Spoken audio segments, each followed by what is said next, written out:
दोस्तों नमस्कार, कैसे हो आप सब लोग। एकदम स्वस्थ और सुरक्षित होंगे। ध्यान दीजिए दोस्तों, आज के इस वीडियो में हम बात करेंगे सूत्र निकलन विधि द्वारा भाग करना। क्या करना? भाग करना।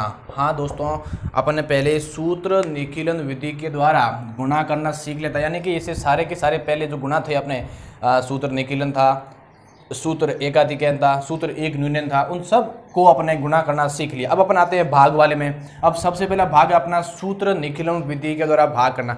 देखिए दोस्तों कैसे करते हैं इसका भाग। बड़ा सिंपल सा है, ज़्यादा आपको दिमाग लगाने की आवश्यकता है नहीं। अगर आपने पहले वाले सारे वीडियो देख लिए हैं तो इसको आपको समझने में कोई भी समस्या उत्पन्न नहीं होगी। देखिए दोस्तों, सबसे पहले इसकी शर्त क्या है, यानी अपन कौन कौन से जो ऐसे भाग है वो अपन सूत्र निकलन विधि द्वारा कर सकते हैं। देखिए दोस्तों, सबसे पहले आपको यहाँ पे ध्यान ये रखना है, अगर किसी भी संख्या का आप भाग दे रहे हो, जिस संख्या का आप भाग दे रहे हो उस संख्या वो अपने आधार से दोस्त छोटी होनी चाहिए। क्या होनी चाहिए? छोटी होनी चाहिए। अगर देखो इसका आधार की बात करो तो इसका आधार रहेगा 1000, यानी कि 1000 के पास में बोलो 1000 से क्या छोटी है? बिल्कुल। जब 1000 से छोटी है तो अपन इसका आराम से सूत्र निकलन विधि द्वारा भाग कर सकते हैं। इसमें देखिए दोस्त, इसका अपना आधार कितना आएगा? इसका आधार आएगा 100।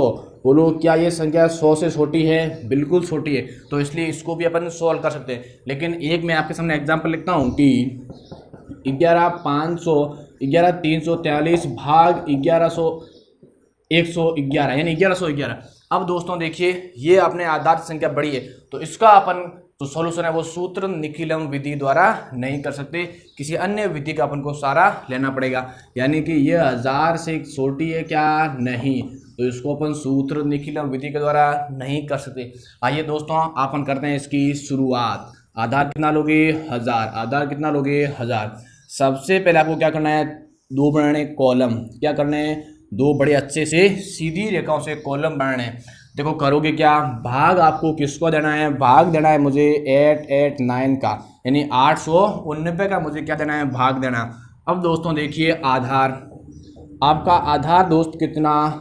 1000, क्योंकि 889 संख्या किसके पास में है? 1000 के पास में। अब देखिए आधार आपका 1000, 1000 में देखिए जीरो कितने आपके? 3 जीरो। जीरो कितने? 3।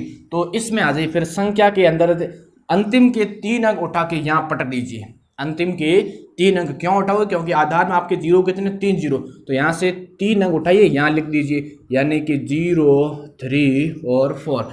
मैंने 3 अंक यहाँ पे लिख दीजिए। अब पीछे जो भी अंक बचे उसको इस वाले कॉलम में नोट कर दीजिए। तो दोस्त 1 1 1 कर दिया नोट मैंने, बिल्कुल। अब यहाँ आप लिखोगे पूरक संख्या। क्या लिखोगे दोस्त? पूरक संख्या। पूरक संख्या में आपका क्या होता है?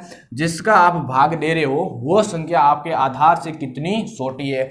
यानी कि आधार आपका 1000, बोलो ये संख्या कितनी? 889। बताइए कितनी कम है? 111 कम है। तो जितनी संख्या कम है वो कहाँ लिख दोगे? यहाँ लिख दोगे। लिख दिया आपने यहाँ पे। अब बड़ी सीधी रेखा खींच दोगे। अब दोस्त क्या करोगे? इसको जोड़ोगे। यानी कि सबसे पहले मैं रेखा खींचता हूँ एक के नीचे। किसके नीचे? एक के नीचे, ठीक है। यस, तो बोलो एक, आगे कोई संख्या है नहीं जोड़ने के लिए, तो एक यानी एक। अब क्या करोगे? यहाँ आपके पास जो भी संख्या आती है इन सभी संख्या का बारी बारी से इन तीनों से दोस्त क्या करोगे? गुणा करोगे। इन तीनों से क्या करोगे? गुणा। यानी कि 1 × 1 आपका 1, यहाँ नोट करना है। आपने ऐसे कर दिया, फिर एक का इससे 20 वाले से करिए, फिर भी आपका कितना? 1 × 1। फिर इसका लास्ट से करिए तो भी कितना? 1 दोस्त। कितना आ गया? 1। अब इसके नीचे सीधी रेखा खींच दीजिए। बोलो 1 और 1 आपका कितना हो गया है? 2। इसका योग 2 हो गया। अब 2 को आप गुणा कीजिए। किससे करोगे? इससे। तीनों अंकों से बारी बारी से आपको गुणा करना है। तो 2 × 1 दोस्त कितना? 2। 2 × फिर 1 2। 2 × फिर 1 कितना? 2 हो गया। अब इसको जोड़ दीजिए। कितना? 2 और 3 और 1 4, यानी कि यहाँ आपके पास कितना आ गया? 4। अब 4 का दोस्त इससे क्या करोगे? गुणा। तो 4 × 1 4, 4 × फिर 1 4 और फिर 4 × 1 यानी कि फिर 4। अब इनको जोड़ दीजिए। 4 + 4 कितना? 8। 3 और 2 5 और 4 कितना? 9। 1 और 2 और 1 3 और 4 कितना? 7। अब ध्यान दीजिए दोस्तों, अपने पास में क्या आया है?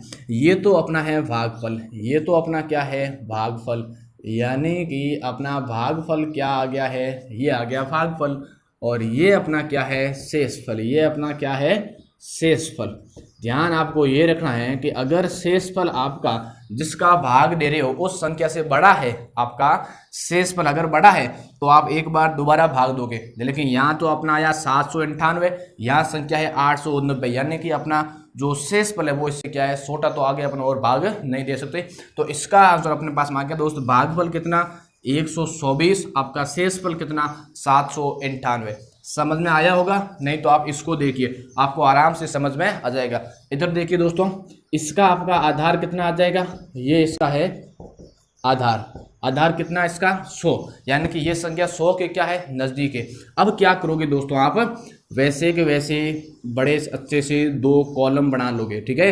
यस, भाग किसका दे रहे हो 97 का, तो सबसे पहले क्या लिखोगे 97। अब देखिए आपके पास में आधार में जीरो कितने हैं 2 जीरो, आधार में जीरो कितने हैं 2, बताओ अंतिम के कितने अंक पट के यहाँ रखोगे 2 अंक, तो 2 अंक कौन कौन है पीछे 9 और 4, बोलो पीछे जो रहे उसको 20 वाले कॉलम में लिख दोगे, तो पीछे कितने रहे 3 और 9, इनको मैंने 20 में लिख दिया। आपको ये समझ में आ गया मैंने इसको कैसे लिखा। सबसे पहले जिसको देना भाग वो संख्या, उसके बाद में क्या करोगे देखोगे आधार कितना अपना 100, जीरो कितने 2, तो यहाँ से 2 अंक को उठा के यहाँ पटक दोगे, मैंने लिख दिया 94, पीछे रहे उसको यहाँ लिख दोगे, ठीक है। अब क्या करोगे बड़ी सीधी अच्छी सी रेखा खींचोगे। अब क्या करोगे आपका यहाँ पे कितना 97 दोस्त 100 से कितना कम है 3 कम है, तो ये होगी अपनी पूरक संख्या 3 कम है। लेकिन आपको ध्यान ये रखना आपके आधार में जीरो कितने हैं, आधार में 2 जीरो, इसलिए आपको यहाँ पे 2 अंक बढ़ाना जरूरी है। अगर 1 अंक आता है तो आप आगे क्या लगा दोगे 0 लगा दोगे, क्योंकि आधार में आपके जीरो कितने हैं 2, तो पूरक संख्या में भी अंक कितने होने चाहिए 2। आपके पास में 1 अंक आया तो आप 2 अंक बढ़ाने के लिए क्या कर दोगे इसमें एक 0 ऐड कर दोगे, ठीक है। अब क्या करोगे इसकी सीधी रेखा कितना दोस्त 3 का इन दोनों से बारी बारी से गुणा, तो 3 इंटू 0 कितना 0, क्योंकि 0 का किसी भी संख्या से गुणा करते हो तो कितना आता है 0, 3 का गुणा 3 से कितना 9। अब आ जाइए इस पे, यहाँ कितना है 9 + 0 9 इंटू 0 9 इंटू 3 दोस्त कितना 27। देखिए यहाँ पे अपना ये तो अपना क्या है भागफल, ये अपना यहाँ भाई तो क्या है शेषफल। अगर शेषफल आपका इससे ज़्यादा आता है तो दोस्त क्या करोगे वापस और भाग दोगे, ठीक है। यानी कि अब देखो ये पूरा संख्या का 1 जुड़ा है, ये पूरा संख्या का क्या है 1 जुड़ा, यानी कि 27 में आप 4 जोड़ोगे। ऐसे नहीं दोस्त आपने 7 में 4 जोड़ दिया 11 हो गया, फिर आपका गलत हो जाएगा। यानी ये पूरा 1 जुड़ा है। देखिए 27 + 4 कितना हुआ 31, 31 का 1 हासिल कितनी हासिल लगे 3, तो 9 और 9 18 और 3 21, कितना हुआ 211। दोस्त 211 अपना क्या है, ये तो अपना आ गया शेषफल, लेकिन क्या शेषफल अपने जिस संख्या का भाग दिया उससे छोटा है नहीं है, बड़ा है। इसका मतलब आगे अपना और भाग जा सकता है, यानी 211। अब आगे कितनी बार भाग जाएगा, यानी कि 2 बार मैं भाग दे सकता हूँ 97 14 हासिल 18 और 1 19, यानी कि अगर मैं 2 बार भाग देता हूँ तो मेरा कितना आएगा 194। तो मैंने 2 बार और भाग दे दिया, इसको प्लस कर दोगे भाग दे तो कितना आया 194, कितना आ गया 194। दोस्त यहाँ पे कितना हो गया 9 और 2 11, 1 हासिल 1, यानी ये तो हो गया 41, यानी दोस्त 41 अपना क्या आ गया है भागफल आ गया है। क्या आ गया है भागफल, और ये अपना क्या है शेषफल। अब देखिए शेषफल पीछे कितना रहता है 11 में से 4 गए, पीछे कितना रहा 7, इधर 10 में से 9 गए 1 0, यानी कि यहाँ पे अपना ये क्या अपना शेषफल, अभी शेषफल ये है, पहले अपना ये था तो अपने और भाग दिया। अब क्या अपना शेषफल इस संख्या से छोटा है, बिल्कुल छोटा है, तो आगे अपन को भाग नहीं करना। अब आप समझ गए होंगे आराम से कि किसी भी संख्या का सूत्र निखिलम विधि द्वारा भाग कैसे करते हैं। बस ध्यान क्या रखना है, अगर आपका संख्या जिसका आप भाग दे रहे हो वो संख्या आपके आधार से छोटी होनी चाहिए। कैसी भी संख्या है आप उसका क्या कर सकते हो भाग कर सकते हो। एक आध मैं देखता हूँ और कोई एग्जाम्पल है तो उसको और अपन समझते हैं ताकि आपको और अच्छी तरीके से समझ में आ जाए।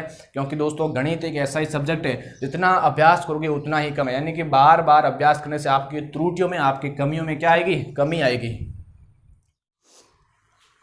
हाँ दोस्त एक और अपन एग्जाम्पल लेते हैं। माना कि मैंने संख्या ले ली 475 भाग 95, 475 भाग 95। दो भाग आप कौन सी विधि से करोगे, आपके पास में निखिलन विधि है। दोस्त क्या करोगे सबसे पहले देखोगे आधार, इसका आधार कितना है 100, यानी कि ये संख्या 100 के क्या है, नज़दीक है। अगर यह संख्या आपकी 100 से छोटी है तो आप कर सकते हो, अन्यथा आप नहीं कर सकते। छोटी है बिल्कुल कर सकते हो। देखिए दोस्तों कैसे करोगे, सबसे पहले 2 कॉलम बड़े अच्छे से, भाग किसका दोगे, 95 का। अब देखो आपका आधार कितना 100, आधार में 0 कितने 2, तो पीछे के 2 अंक उठा के यहाँ लिख दोगे। पीछे के 2 अंक मैंने कितने लिख दिए, 75 लिख दिए। पीछे रहा उसको 20 में लिख दोगे, लिख दिया 20 में, यस। अब दोस्तों क्या करोगे, 100 से दोस्तों कितना कम है, 5 कम है, तो मैंने लिख दिया 5 यहाँ पे। लेकिन आपका आधार में 0 कितने हैं, 2 0, इसलिए आपको अंक कितने बढ़ाने हैं, 2 बढ़ाने, इसलिए मैं आगे क्या लिख दूंगा, 0। बड़ी सीधी रेखा खींच दूंगा। देखिए 1 अंक ही है तो कोई बात नहीं, आपको घबराने की आवश्यकता है नहीं। 4 का 4, 4 इंटू 0 दोस्त 0, 4 इंटू 5, 5 हो के 20। अब क्या करोगे, योग करोगे। अब दोस्तों ये अपना पूरा एक क्या है, जोड़ा। जैसे अपना यहाँ था जोड़ा, ऐसे अपना अंतिम ये क्या है, जोड़ा। तो 20 और कितने हो गए, 5 25, हासिल की 2, 7 और 2 9, कितने हो गए, 95। अब देखिए दोस्तों क्या, अब ये तो अपना क्या है, भागफल, ये अपना शेषफल। क्या शेषफल इस संख्या से छोटा है, नहीं है, लेकिन बराबर है, बराबर है, तो एक बार भाग और जा सकता है। तो मैंने एक बार भाग और दे दिया तो कितना आया, 95। यानी कि यहाँ शेषफल हो रहा अपना 0 और भागफल कितना आ गया, 5। तो ये 5 अपना क्या है, भागफल, और 0 अपना क्या है, शेषफल। यानी कि ये तो पक्का सिद्ध हो गया है कि जब अपन 95 को 5 बार गुणा करेंगे तो अपना उत्तर ही यही आएगा। अब दोस्तों मैं आशा करता हूं कि आपको सूत्र निखिलन विधि द्वारा आराम से समझ में आ गई होगी विधि। आगे अपन मिलते हैं एक पुनः नेक्स्ट वीडियो के साथ में। आज आपको पक्षियों की आवाज़ सुनाई दे रही होगी, थोड़ा सा लेट हो गया। लेट इसलिए हुआ है कि रात इतना शादी का आसपास प्रोग्राम था कि सोने नहीं दिया, आसपास चारों तरफ डीजे बज रहा था, इसलिए सोने नहीं दिया। कोई बात नहीं दोस्तों, आपको ये समझ में आ गया होगा। मिलते हैं अपन एक शानदार नेक्स्ट वीडियो के साथ में, तब तक के लिए आपको थैंक यू।